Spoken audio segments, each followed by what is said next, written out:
করলেই আমাদের যৌন জীবন সুস্থ থাকবে, স্কিন ভালো থাকবে। প্রাকৃতিক উপায়ে যৌন শক্তি বৃদ্ধির জন্য ব্যায়াম একটা ভূমিকা রাখতে পারে, যে ইয়োগা অথবা সাধারণ ফ্রি হ্যান্ড এক্সারসাইজ, এগুলো করলে স্বাভাবিক মানুষ যেমন সুস্থ থাকতে পারে, শরীর ফিট থাকে, সেরকম এটা যৌন জীবনে সেইভাবে হেল্প করতে পারে, আলাদাভাবে কিছু না।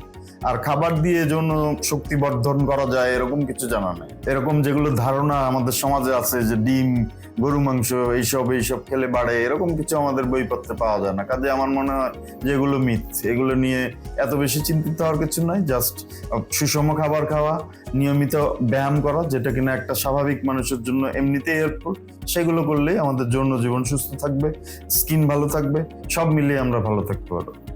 আমি সো গুড প্ল্যাটফর্মে আছি এবং ওখানে রোগী দেখি। আপনারা সো গুড প্ল্যাটফর্ম ব্যবহার করে সহজেই আমার সাথে অ্যাপয়েন্টমেন্ট করতে পারেন। সো গুডের সাফল্য কামনা করি আমি। ধন্যবাদ।